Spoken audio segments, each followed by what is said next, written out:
Yehuda Bauer, Israel's most significant Holocaust scholar and educator, has listed 3 commandments as stemming from the Holocaust. In a speech on Holocaust Remembrance Day to the German Bundestag, Bauer said, "You, your children, and your children's children shall never become a perpetrator. You, your children, and your children's children shall never, ever allow yourselves to become victims. You, your children, and your children's children shall never, ever, never be passive onlookers to mass murder, genocide, or, may it never be repeated, a Holocaust-like tragedy." Bauer has told us what we must not be. Holocaust survivors and Holocaust rescuers have taught us what we must be, and that is upstanders, confronting evil, enlarging the domain of human responsibility one for another, standing with the oppressed and not the oppressor. The Holocaust has become the negative absolute and thus a touchstone for human ethics. And survivors themselves have become defined not by that anguish they suffered, but by the resilience they have manifested in its aftermath. Not as victims, but as witnesses, speaking to our generation and to generations beyond.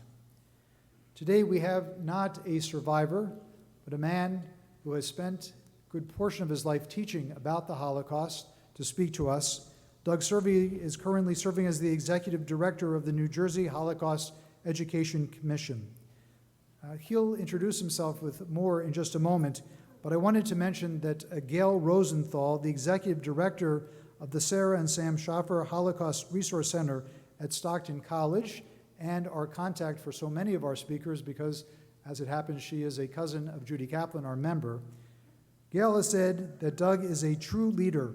He is respected by survivors, their children, students, and educators. He has truly changed many students' lives. He is kind and he is caring, and he wants to remember the past to make a better future. It is my privilege now to welcome Doug Cervi to the Bima for his presentation.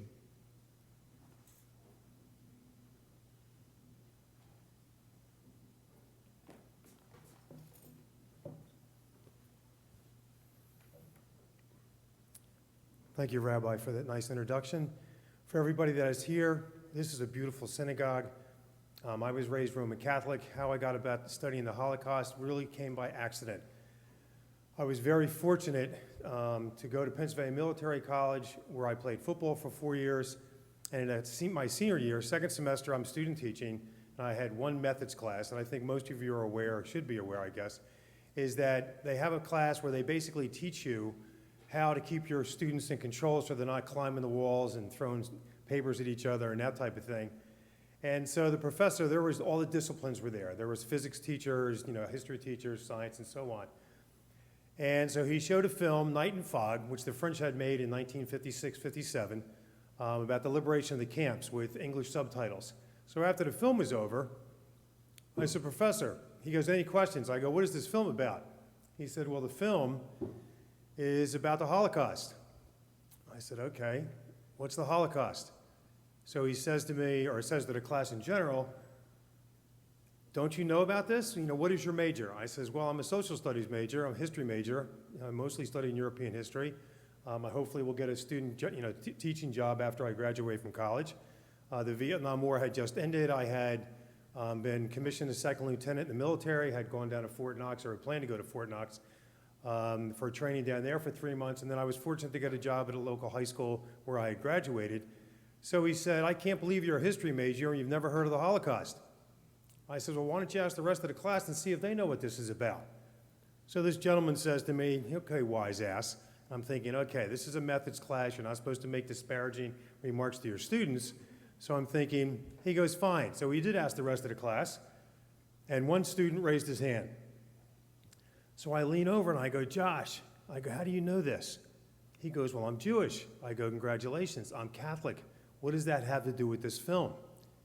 And he says, "Once again, playing the game without your helmet on, we need to talk about this." And I go, "Fine, let's go out to dinner for beer and pizza. You tell me about what the Holocaust is, because I don't know anything about this subject." Well, here I am 49 years later, teaching a subject which to me is the most important subject that I taught for 41 years in high school, and I'm very fortunate to be able to teach at Stockton University, which actually has, and a lot, even my students didn't know this last Tuesday when I told them, that we have more Holocaust genocide classes than any university in the world.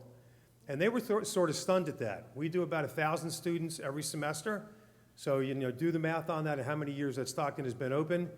I was very fortunate. The rabbi had mentioned Yehuda Bauer. He was one of my graduate professors, an extremely intelligent gentleman, without a question. I think he's 98, 99 years old right now, along with Dr. Birnbaum, who also was one of my professors, who I use a lot of his information as I do Dr. Bauer's. So I end up in my high school where I graduated from, and I now have a 3-day unit about a subject I know very little about. Unbeknownst to me, I had gone to school with my classmates, about 12 to 14 of them, their parents were Holocaust survivors. I did not know that. One of them was a social worker in our school, and I said, Gloria, you need to tell me about what your mom went through. And she said, well, you didn't know. I said, well, you never said anything. It was like World War II veterans. When they came back from the war, they wanted to forget what happened. They just wanted to move on with their lives, raise a family, have grandkids, and move on after. So as a result of that, my 3-day unit went to 5 days, went to 2 weeks, went to 3 weeks, and I still can't finish. And my students want to know more than I have time to offer them. And I said, look, I've got to stop now. I've got to get to the Cold War in Vietnam, but we will try to get back to this if I have time at the end of the year. Most of the students that I taught are non-Jewish students. I have one Jewish student in my class, which is usually the average each semester. I've been at Stockton for 7 years right now, going on my 8th year. We try to take students down to the Holocaust Museum, but as you know, you're only allowed to bring 8 people in at a time, and we bring 50 down on the bus, so that's not happening because of COVID. As the executive director of the New Jersey Commission on Holocaust Education, I applied for that job because, not that I was getting tired of teaching at the college, but I felt I could make a contribution based on the survivors that I had known. Especially, I've had Esther Robb, whose son is on the commission, who escaped from Sobibor. We would show the film in class. As a result of that, the next day, Esther would come in and share her experience. I had Rabbi Murray Cohn, who was in Auschwitz, and actually I went the second time to the camp only because he was going with the master's program. The catch with him was, I will get off at Frankfurt from the plane, I will get on a train and go to Poland, but I'm not staying in Germany, which I can completely understand. So I came home from class when I was still taking actually his class, and I walk in the door and my wife goes, you're going back again. I says, how do you know that? I didn't even say, you usually ask me how class was. She goes, how did you know that? She goes, we've been married for like 20 years. I pretty much know you by now. So when are you going back to Auschwitz? I says, this summer. The guy that was my roommate the first time ended up being my roommate the second time, and he taught at Cherry Hill East High School in an English class and going over the literature of the Holocaust. Several years were passed, and I ended up going back again in 1996, and I met David Wishnia. Does anybody here know Cantor Wishnia by any chance? A couple people do, and those that are on Zoom, you may, and you can raise your hand, but I can't see you, so it doesn't matter. He became a tremendous friend of mine. And in 96, we're walking around, we get into Auschwitz, he breaks down a door in the sauna he worked in, and I go, David, what are you doing? He says, it's not a problem. He goes, I was a guest here for 2.5 years. I think I can get into this building, which we did. He did break the door and we got in. As a result, we then go to the bunk where he was in his barracks, and so is where he had scratched his name before he left. And I could not get him to come to talk to my students until 2004. And I go, David, why won't you come in? He says, look, Doug, you have to understand, I was 16 years old when I came to Auschwitz. The students, when I look out to the 200 or 300 kids that are out there, I see my friends. I'm the only one that survived from the town of Sokachev, which I was very fortunate to go back in 2020 for the 75th anniversary of the liberation of Auschwitz. David and his family invited me to go, which was truly an honor in and of itself to be there. And then unfortunately he passed away this past June, and I was unable to get to see him again because of COVID, needless to say, has been difficult on everybody. So in 2004, David finally shows up. He goes, fine, I'll come. I said, look, let's do this. I'll do 25 kids in the library. The kids will be well-versed, and we'll have lunch afterwards. He goes, lunch? You're serving lunch? Of course I am. What would you like? He goes, look, I was in Auschwitz. I will take anything that you serve. So he came in, talked to the 25 students for about an hour or so. They asked questions and so on. Everything went well. And we're walking out to the car, and I says, David, how'd that go?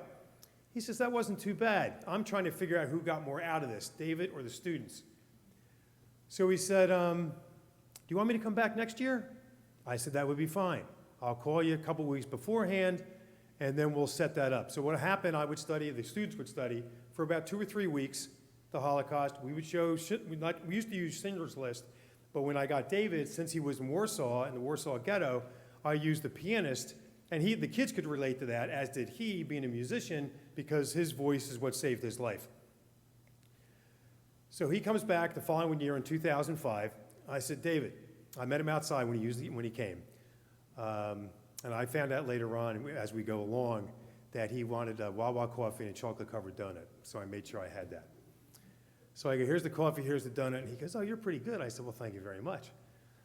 I said, there's a few more students in the auditorium. We're not going to do in the library. We're going to the auditorium this year. He says, well, how many kids are going to be there? I said, well, last year's students didn't get to hear you. This year's students are going to hear you. All of them have seen the film The Pianist, and they're all ready. I said, there's about 700 high school kids sitting in the auditorium. Now, a lot of people thought I was crazy. You're going to take 700 high school juniors and seniors and expect them to behave. I said, look, we show Saving Private Ryan. We had Bernie Friedenberg come in, that was a medic on Omaha Beach.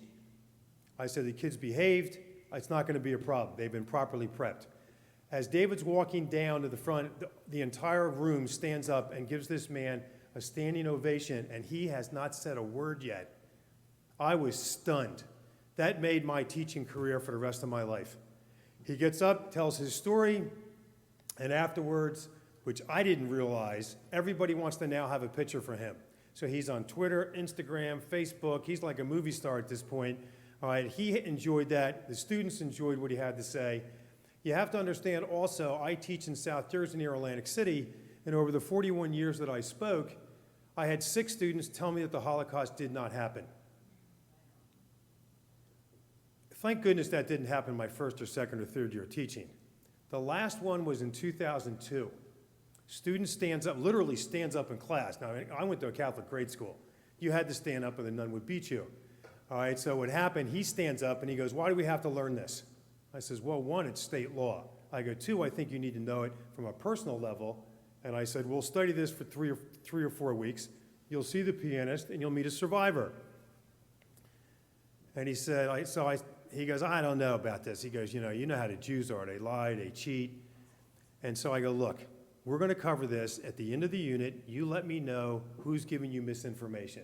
It possibly might be me, or it might be where you're getting the information. So he sits down, which is shocking, like I said, in a public high school. One of the other students, they go, and I'll change his name. He goes, John, where'd you get your information from? He goes, well, my mom and dad. Now, I have a very diverse classroom. So he said, well, where'd your parents get their information? He goes, my parents are in the Ku Klux Klan, which unfortunately is still active in New Jersey, which a lot of people aren't aware of, especially in South Jersey, all right, because they wanted to fight with the South during the Civil War because of slavery and so on. So we have these kids in there. David tells the story. He takes all the photographs. And I said, how'd that go? He goes, that was really good. Now, little did I realize, I found out later on that David sang in front of a congregation of about 1,000 people, so 700 high school kids wasn't an issue. So the following year, he came back again. We didn't have as many students because the junior and senior class is the one they had graduated, so I just had the junior class of about 350 kids, and then we start going around to other high schools. Other people hear that this gentleman is telling his story, and other schools want him to come. Then we eventually went up to the Reading World War II weekend for 5 years. We would drive up, stay overnight for a couple days. He would speak anywhere from 200 to 300 people every day. We were with Stockton, which has a very good program. We eventually wrote his book that he was like, I don't write books. I said, okay. I said, I know, you sing. He said, yeah, I sing. You can write it. I'll okay it. I'll read it over, and then we'll publish the book. Dr. McLaughlin, who's done 75 of these through the Writers Project at Stockton, and I use these now in my classroom because that's one of the texts that you have to read a memoir of a Holocaust survivor. The thing that's interesting, you wouldn't think this would happen at the collegiate level. usually at the end of, because they have to write a 2 to 3 page review on their book that they read. At the end, they said, I actually read the entire book. I'm thinking, well, that's the whole purpose of giving the assignment. Don't tell your parents that you're not reading all the books if you're a chemistry or physics major. But it's a really good idea. I'm glad you did read the whole book. These are really interesting. I said, well, you're more than welcome, because I give them a list with 65 books on it, most of which have been published by Stockton. And I think a lot of you have probably heard about the Tattooist of Auschwitz. A friend of mine that I met actually on Facebook for Pennsylvania, because originally there was only 4 or 5 states that required Holocaust genocide education in the United States. And Rhonda Whitman, who I had lunch with this summer, and her husband, did 7, if you have a chance, it's called 94 Maidens. It's a video on YouTube. I use that to show my students what students around the world, even in the United States, don't know. And they're kind of shocked that students, let's say, and Oklahoma is where my mom was born and raised, so I'll use that state, but there's a lot of nice people in Oklahoma. But it's not required by state law, so you can graduate from the high schools and go into the college and not have any background on the Holocaust or genocide, which is actually frightening, especially in the political climate that we presently live in. I give an assignment to my students who don't know what anti-Semitism is, and there's actually 4 different levels of anti-Semitism that Dr. Birnbaum has mentioned on several of the films that I use. And so the assignment is, which I'm going to give probably in about 2 weeks, an assignment to find 5 anti-Semitic acts that have taken place in the United States or around the world, and I go, the start date is August 1st. And they go, oh, you can't do August 1st. They go, how about April? We'll never find enough. I go, trust me on this one. Unfortunately, it's not going to be a problem, as you well know. It is a significant problem in this country, and if somebody would have told me 49 years ago, with the anti-Semitism that existed then and what's going on right now, I would have told them, no, you're lying. There's no way. All right, we've come too far. But obviously there's a lot of education that needs to be done in order for people to realize, all right, what a significant problem this is. And if they go after one group, they will go after another group, and they will go after another group. So David came back, and then I went, he wrote his book, and then we ended up going down to the World War II Museum.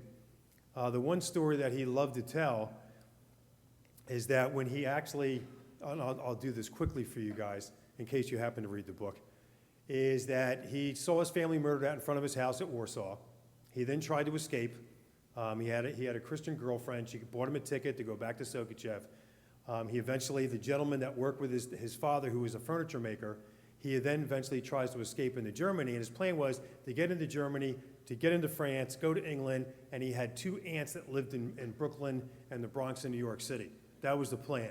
He gets captured because he doesn't have a card for food, and then sent to Auschwitz for 2.5 years. For the first 2 weeks, he worked unloading the trains of the people that had died or that had run into the fence to commit suicide to get out of the situation that they were in. So an officer walks in and says, can anybody sing? And they, yeah, David sings.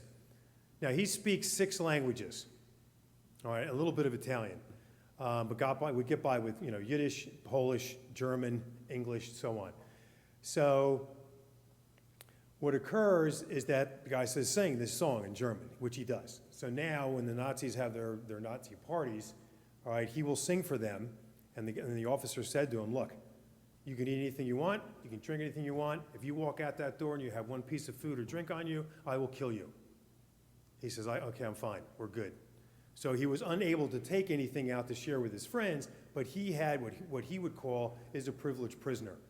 As a result of that, he was able to get by. He eventually finds a girlfriend in Auschwitz, which was printed in the New York Times, I guess about a year and a half ago. And as a result of that, all right, he then goes on a death march, but he's working in a really good place. He has nice shoes, he's got a scarf, he's got gloves, a hat, a couple uniforms. He gets the Dachau. All right, in Dachau, he looks around, he goes, oh, I'm gonna die here. I don't know anybody. I don't know how the lay of the land is here. So he reads German and sees where they're looking for people to go down to Austria to build more airplane factory in order to get more planes and continue the war for the Nazis. Now, this is in January, February of 1945. So he gets on the train gets strafed by a Russian plane. They jump off the train and try to escape. They get caught. He figures they're gonna get shot. He doesn't. They're back on an open train. They drive again, American P-47, strafes the train. He decides, I'm not trying to escape with a whole bunch of people, so he jumped off by himself, where he does kill a guard, and then eventually goes into the woods for several days. He travels at night, sleeps in barns during the day, and he starts hearing a clanging and banging, so he looks around, and he gets up early in the morning, there's nobody out around the barn, and he looks down this road, which was the Audubon, and he sees an American column that he thinks are Russians because they have a white star on the side. He was just happy that he didn't see a swastika. So he runs down, holds his hands up, thinking he knows a little bit of Russian, from the Polish, and as a result of this, an American comes out, and he always loves to do this because he goes, I am James L. Walker from South Carolina. He goes, I didn't know a lot of English, and I couldn't understand a word this man was saying. So he asked him, they finally get an American who can speak German, which he can converse in, and they want him to take him back to the SS, and David goes, I'm not going there. So he then gets trained by the military, joins the 101st Airborne, stays with them until he immigrates to the United States. Unbeknownst to him, his girlfriend that he had in Auschwitz, they were supposed to meet at the Jewish Community Center back in Warsaw, but that doesn't occur because she thinks they're going to kill her because she's been there since the very beginning of the camp.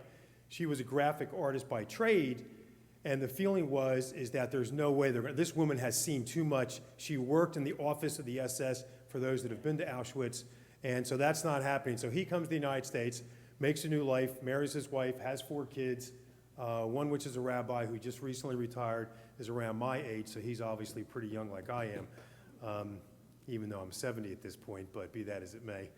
So he ends up in the United States, but he thinks that Zippy has been killed, and we actually find her about 4 years ago by reading a book that she had been interviewed after the war, and we tracked her down from the professor down at the Holocaust Museum in D.C., and his grandson and granddaughter went to see them because the grandson went to NYU as a music major, and he knew New York like the back of his hand, and they found her. So then David goes with them, and he meets her, and she's a little bit upset because he didn't show up at the community center, needless to say, a woman scorned, but everything was passed over, and he says, look, I got to ask you one question. How many times did you save my life? She goes, I took you off the train 5 times. And he never knew that. Now, his older brother had been taken to Treblinka after he had gotten captured and was involved in the revolt, but was killed afterward, but he didn't find that out until he had gone to Israel in 1948. And his younger brother and his mother and father had been killed at the Warsaw Ghetto when he came back working for his father that day. So he kind of figured his dad might have known what was going on. But the students really resonate with the story when you have a survivor there. We're getting to the point right now, as you well know, where those people are getting to be a minimal, and that becomes my job because I am now a witness, as Elie Wiesel has said. Once you've heard a witness, you become a witness. My students have no idea when they're taking my course that they're just taking another class. And it's a GIS class, and they need so many of them to graduate. And I have 25 students, and 14 of them took the course because it's a GIS class. Several of the other ones took it because people told them I was a good professor. And I go, look, you've been lied to. I said, I'm not that good. I said, but hopefully the material will be. So they end up with, I said, well, what happens, and they don't know this yet, but I'll probably wait another couple of weeks, is that when they leave, they are now witnesses to what's going on. They have an obligation, all right, to tell their children, because I'm not just teaching them, I'm teaching their kids. Going back to the student whose parents were in the Ku Klux Klan, at the end of the unit, he walks up to me and he goes, can I talk to Mr. Wisnia? I said, you're more than welcome to. Do you want me there, or you good to go? He goes, nice, I'm good. Walks over, shakes Mr. Wisnia's hand, says, thank you very much for sharing your story. Years go by. My summer job, if you're in a teaching and education in the United States, you have a summer job, so I painted houses for 35 years. No, I'm not doing that anymore. I fired myself 3 years ago. And I see him and his wife and his 2 or 3-year-old daughter in Home Depot, and I'm buying paint. He goes, yo, sir, how you doing? I go, good. He goes, because I had offered to pay the $30 for the bus, because the museum's free, for him to go down to the Holocaust Museum. He goes, sir, I can't do that. My parents find out, I'll get thrown out of the house. I said, no problem, I understand. Well, here we are like 14 years later, And he says, I have to tell you something. My wife and I went to the Holocaust Museum. My daughter will know about what happened during the Holocaust, and it's not a lie, and it did happen. So one can make a difference with what they're doing, and that's what I really want to do. David, I used to have kids write, and for Esther as well as Rabbi Cohn, I always had them write thank you notes. And now, as you well know, with the phones, they don't even know how to write thank you notes. So I've got to go in that process with the English teacher and say, look, this is how you do this, because they want to text everything. Or either do it on Instagram or Twitter or whatever it might be. And I said, so I would read them over, because I wanted to make sure there wasn't anything in there that was inappropriate. And so I would read them, and I finally came across this one, and I was stunned. And then I would put them in a package and then mail them to David. And he would like to read them, needless to say. And the kids were great with what they wrote. You know, I would think, in fact, his family has kept them. A lot of the stuff, you know, obviously you get rid of when somebody passes away. But those things, they're definitely keepers. The one girl wrote, I was having a real bad day today in class, been really bad for the last couple of weeks. I thought my life was difficult until I heard your story. They go, really, nothing that I think I'm going through right now can compare. I was going to commit suicide tonight, but after listening to your story, that's not going to happen. Now, needless to say, the next day when she came to class, I said, look, I need to talk to you after class here because we got to go down and see your guidance counselor and the school psychologist because that's something that needs to be investigated on, and we want to make sure that you're going to be okay. And she goes, no, that's no problem. She goes, I'm glad you read my note. You know, thank Mr. Wisnian when you talk to him the next time. And I said, that's not a problem. So those things happen on a regular basis. So that's another reason why it's important that the survivors share their story. We're very fortunate at Stockton that we have the Dimensions and Testimony, which you may have seen on 60 Minutes, all right, where they've interviewed Holocaust survivors. It takes about a week. They ask 2,000 questions. Now, I'm not really into the technology like my students are, but it's basically you have the person on the screen and you can ask them questions. And they will, based on the artificial intelligence, composite answers. In fact, the one gentleman that was on 60 Minutes, they asked him, how do they think the Minnesota Vikings are going to do this weekend? He goes, well, there's a stop. And then what occurs is that so I'm not really sure, but it's a toss-up on who's going to win the game. Which is shocking that the computers are able to do that. But most of the questions that the students asked, because when they had this opened up 3 years ago now, because of COVID, we haven't been able to use it, needless to say, is that the students really interact well with this, because now, if you don't have somebody that's going to be around, because my grandchildren and your children or grandchildren are going to be able to interact with somebody that normally you wouldn't be able to do and just be able to show a video. Now, the videos are important, believe me. A young couple from Ohio interviewed David a couple years ago, and it's a 15-minute video that's on memoirs of World War II, and they've done like it's mostly World War II veterans, both men and women, all right, all the diverse groups that fought for the United States, as well as a couple of Germans. There's one woman, I think that's Italian, where they've been able to interview them, and they're about 13 minutes long, and that's really good. And then I can tell David's story and fill in the blanks, you know, since he's unable to do that now, sadly. But it's important, I think, that people realize that this is not, if my students pick this up, it's not a Jewish issue. It's a human issue, that all of us have an obligation to try to stand up, as the rabbi said, as far as being an upstander. We were in the parking lot leaving Auschwitz, and they said, does anybody want to ride with David back to Krakow? I'm good. I want to go. And two other people. So I got in the front seat. David's driving. He says to me, now I've only met him for maybe an hour or so. He goes, watch this. I go, okay. So we pull up to the gate, and he's speaking in Polish to the driver. Guy goes ahead, and he starts laughing hysterically. I go, what was that all about? He says, I asked the guy, could I get a discount since I was a resident here for a couple years? And I'm thinking, okay, this guy is too much. So we're driving back, and one of the teachers who taught at Collingswood High School in New Jersey says to him, David, do you think a Holocaust will happen again? Without like a split second, he goes, of course it'll happen again.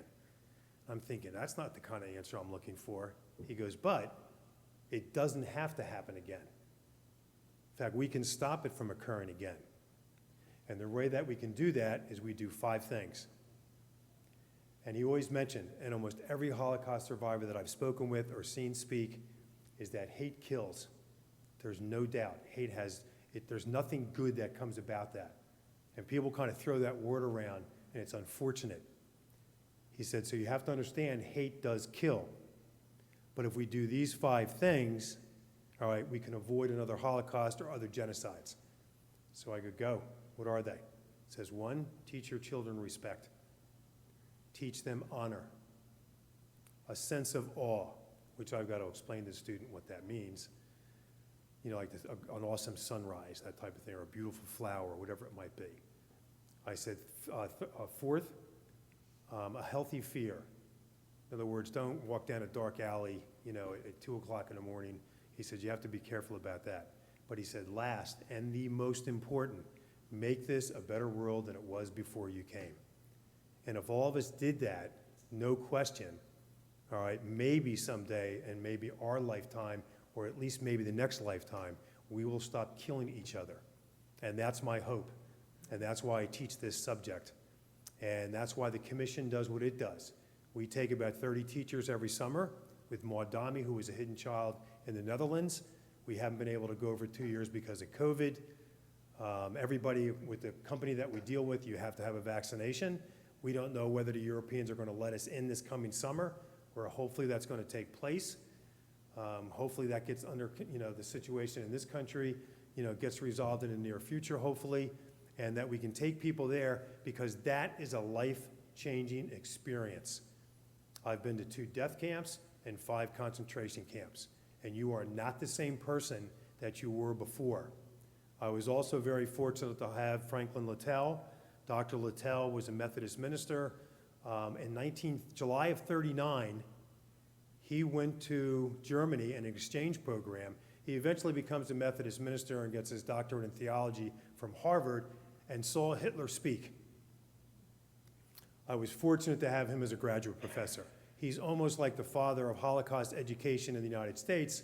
So the programs that Stockton officers are second to none in the United States. There's no question. I don't know if our students really realize that. But the whole process is to educate as many adults that teach students, because they want to know. It's not like the students in Oklahoma or North Dakota aren't really aware. They're unaware, but they would like to study this material. And they need to study this so we can be better people. And with the way we do this, obviously with K to 4, you're not bringing up the Holocaust or genocide. You'll wait to get to middle school, and then the curriculum from 9 to 12 gets a little bit more nitty-gritty. There are things that I use in my college classes that I would not use with high school students, all right? But at the same token, there are stuff that I use with high school students, all right, that were very pertinent.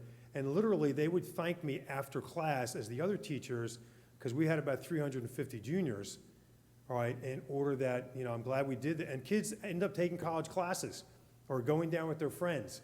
The one plus, if there is a plus with Zoom, is that when I had Maud Dami and Ben Lesser, who lives out in Las Vegas, who I met on the elevator in Krakow as a survivor, we would have like the whole sorority, all right? There would be like just my students, the 20 I had last semester, but there was parents there, grandparents there, watching and listening to the survivors. So that was a plus, because we were able to hit more people than we normally did.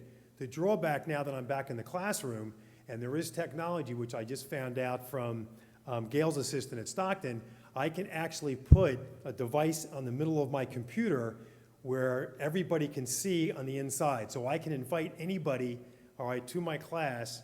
When Maud, who's very good as a Holocaust survivor with the technology, she'll be home in Flemington, all right, I'll be in my classroom at Stockton, and then everybody can watch this around the United States, which is amazing in and of itself. South Africa Holocaust Center, they have done some fabulous programs. The plus is you don't have to travel. I mean, Yad Vashem did, you know, Gail does a great job at Stockton with what she does of getting, you know, Yad Vashem with echoes and reflections. Everybody's in Israel. There was a presenter in Israel, England, and South Africa, all right, and I'm sitting home in Mays Landing, New Jersey, you know, out in the sticks someplace, getting quality material that I'll be able to share with my students. Now, I need to stop talking because I can go on for hours. And usually I have someone in the back that'll do like this, which my students did to me on Tuesday. Does anybody have any questions that you would like to ask of me? And feel free, I don't bite, whatever you might want to know, I'll be more than happy to go over. And if I don't know, I won't make it up. Yes, sir. What can we do here at the synagogue to enhance the same education to our children and those who are not ready for it yet? Pennsylvania, with Rhonda, she really pushed to have the state of Pennsylvania. And it wasn't the legislation that she wanted. It's highly suggested that you cover Holocaust genocide studies in school. So if your students are going to public schools, make sure that your schools are doing that your children are being versed. Like in kindergarten, first and second grade, you're into, be nice, respectful, like the Sesame Street thing, which is not like everybody kind of laughs at that. But if you look back to when you were in kindergarten, first and second grade, those are important. There was a high school, I think, down in Georgia where the football players kind of got together and saw kids eating by themselves. And the one fullback said, that's not happening. So students at that school are not allowed to sit by themselves and eat lunch. I mean, that people might not think has anything to do with the Holocaust, but you're respecting somebody else and you're helping them to get through difficult times possibly. And then, like I said, like in our state, by law, you have to cover it once in K-4, once 5 through 8, and then again 9 through 12. Now, you can't do the Holocaust in 2 days. So what we would like to do is have teachers, we have a 7-day unit. Our stuff's online on our website. It's available to everybody, which I did not know until the 4 guys from New York called us and said, you're the only curriculum that's free on a PDF file. I said, well, knock your socks off. We're revising them, but you're more than welcome to use what we have. And anybody in Pennsylvania can use what we have. Yes?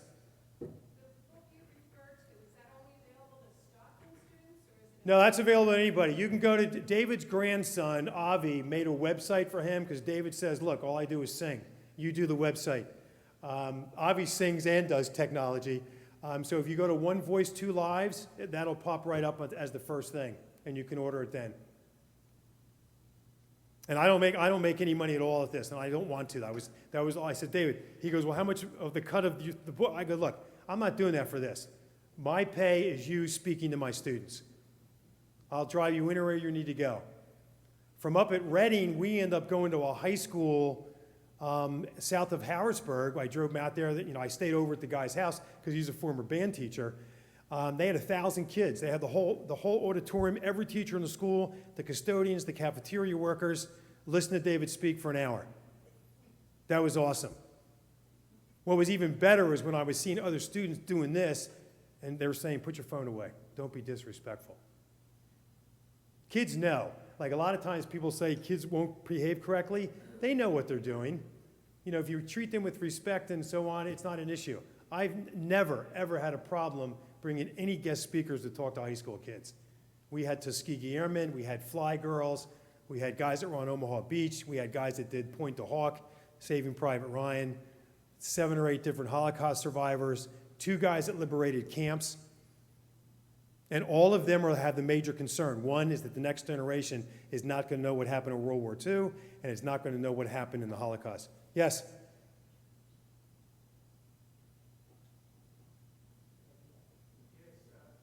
Wisnia was the tanner of my wedding, my first wedding. And I heard Dave a few years ago, and he was great with his grandson. Okay.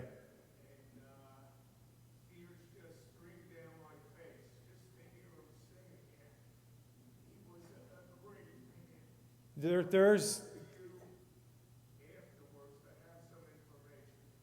okay. Please. No, Dave was a wonderful, wonderful person. And as people say, may his memory be a lesson for all of us. He was a great, great man. And did not want to share his story because who wants to talk about that? But he felt an obligation when people say it didn't happen. And he spoke to over 10,000 people and would have continued if COVID hadn't hit, sadly. Yes, sir. Do you know of any other colleges that have similar programs? Keene University in New Jersey, University of Minnesota, University of Arkansas, Emory University with Deborah Lipstadt, who had done Defiance and what was the name of the film? The guy that was the denier over in England. Denial, okay? But not at the level that Stockton does. It's a shame. Rowan is starting to do that because the woman that runs it there, if you're going to go into education, you have to take a Holocaust genocide class to get your education certificate, no matter what the degree is in. So we do stuff that's going to be cross-curricular. So if you're a chemistry person, they go, well, I don't have to cover the Holocaust. That's social studies in English. I go, no, you ever hear of Zyklon B gas? I said, scientists were very much involved in this. If you're teaching anatomy and physiology, there was a lot of medical experiments that were done. You know, there's a lot of art that was done, and so forth. So you try to get people to realize that that's just not something that I do in social studies, all right, or the English teacher, the woman that I work with, you know, doing Holocaust poem and readings. So it's cross-curricular. But Stockton, they're kind of out there unfortunately, hopefully over the next few years, that may happen where more schools realize. I remember one time we took kids to the film. We went to see the Tuskegee Airmen movie, Red Tails. And there was an altercation in the school. And somebody came to me when we were getting off the bus with the kids. They're going, way to go. There was a fight in school and you weren't here to break it up. I go, why am I supposed to be? I'm not a vice principal. They go, yeah, but your students weren't here and you've taught them to be upstanders. So if they hear something going on, that could have been stepped in and stopped before it even started. So even my students realize that. They go, you know, there's an underlying thing here, right? I go, you can't, that doesn't mean when Wawa's being robbed that you jump out of your car and you go, I'm going to stop the guy. I go, no, take your phone out and call 911. I mean, you know, be smart about that. Anything else? Yes, ma'am. Do you have any adult education classes or continuing ed, either in person or in Zoom? Stockton has, you can take graduate level classes. You can do the undergraduate classes, but they're going to probably charge you. I think Keene does some classes that are adult education. Stockton, all of the Zoom programs that Gail does is all posted. If you go on our website, we post all of the 30 centers that we have in the state. So, for example, Brookdale Community College with the Chain Organization with Sarah Brown, she has 4 programs that are going to take place in the next several months. Gail has a program that we posted. There's 3 I think she's doing. So it's continuously being updated by my executive assistant, all right, to make sure that, and they're open to the public. They're all free. There's one that's going to take place, I can't recall offhand. I don't know if anybody's read the book 999. It's the first 999 Jewish women that were taken to Auschwitz. It's an excellent book. Meekham's the woman's last name, I think. I'm doing a thing with Princeton Library on the tattooist of Auschwitz. In fact, I asked David before he passed away, I said, did you know the tattooist of Auschwitz? He goes, oh yeah, I knew that guy. He goes, everybody knew him. He goes, that's how I got my tattoo, 83526. But we do keep a running calendar for that. So if you want to look at our website, just go to New Jersey Holocaust Curriculum and just click on that. And down at the bottom, you scroll up, all right, and there's a calendar down there. You can see the different programs that are there. And if you're ever in South Jersey and you want to stop into my class, just don't tell Dr. Kesselman I let you in, that's all. Not that he would probably mind, believe me. He's a great guy. Mr. Cervi, does every high school in the state of New Jersey teach the same curriculum? Yes, there's a state curriculum that I was fortunately asked to help revise in 2001. We're presently revising all 3 curriculum as we speak, actually. I'm hoping to have them done by the summer 2022. And everybody wants drop-down numbers, and that will be made available to all educators in the state and anybody else. I mean, we've been contacted by 9 states. Arizona is the last state that called us. I go, what do you need? They go, what are you guys doing? So I go, here's the legislation, here's our curriculum, take what you want. It's like my dad used to tell me. It's like opening the door with the refrigerator. Take what you like, close the door. I'm not offended if you don't use it. I'm more than willing to share anything that we have. There's no sense reinventing the wheel. But all of that's available to anybody in the United States and also around the world now. Yes? I teach first grade in Philadelphia at a school called Anne Frank. Okay. Every June 12th, we celebrate Anne Frank's birthday. That's wonderful. Like we have Genocide Awareness Month is April. We're going to do as a state for January for International Holocaust Remembrance Day, the week of the 27th.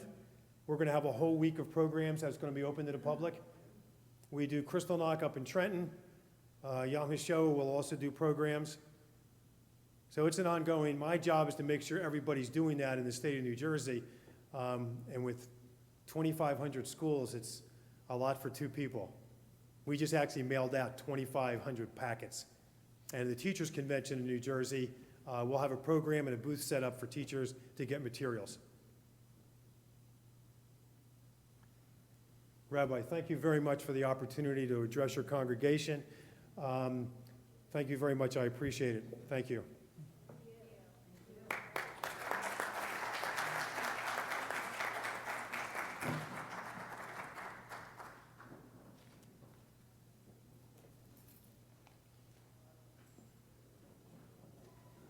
Well, it was nice of you to thank us, but it is we who need to thank you, Mr. Cervi, for a wonderful presentation, very uplifting and fascinating and very hopeful.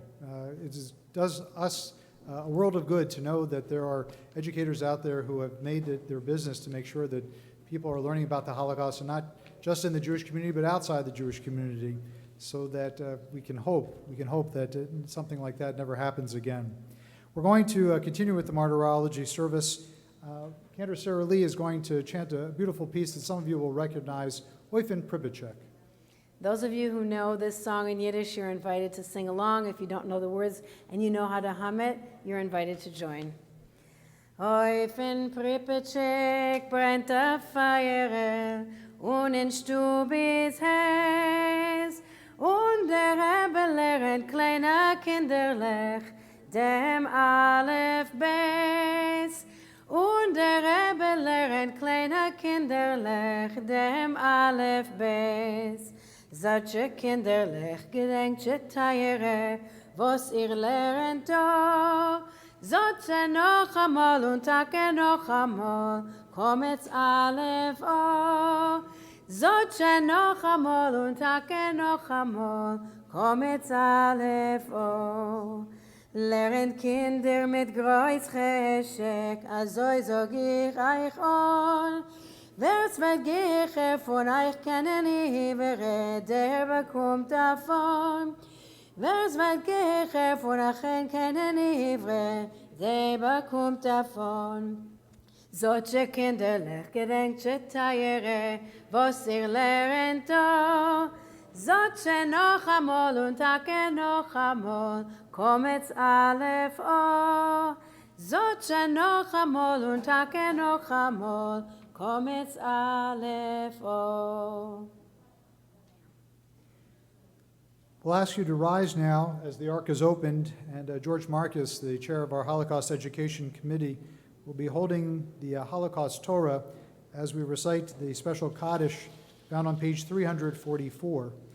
And Cantor Sarah Lee will be reciting the Hebrew of the prayer, and we will be responding with the names of these places that have known atrocities and devastation for our people. Yitgadal, Kishinev, Vitkadash, Warsaw, Shemei Rabbah, Auschwitz, Be'alma divera kirutei, Dachau, V'yamlich malchutei, Buchenwald, B'chayechon u'v'yomechon, Babi Yar, ובחיידךו בית ישראל, Baghdad, בעגלה ובזמן קריב, Hebron, ואמרו אמן, יש מרבה מבורך, לעולם עולם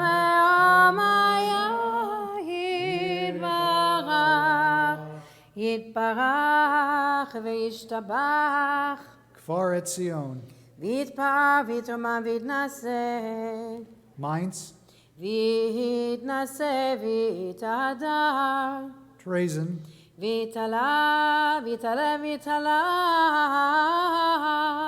Treblinka, שמי לקודשה בריחו, Bergen-Belsen, לעילה לעילה, Vilna, מכל ברכתה ושירתה, Usha, תושבחת ונחמתה.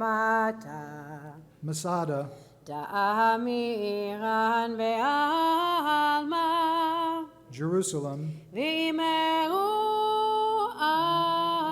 אמן.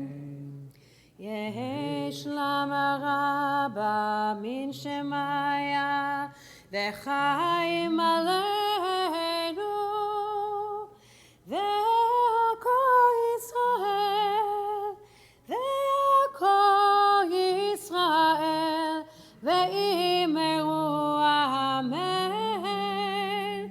עושה שלום במרומיו, הוא יעשה שלום עלינו, והכל ישראל והכל יושבי תבל, ואמרו אמן. The Torah will be returned to the ark, and once the ark is closed, you may be seated.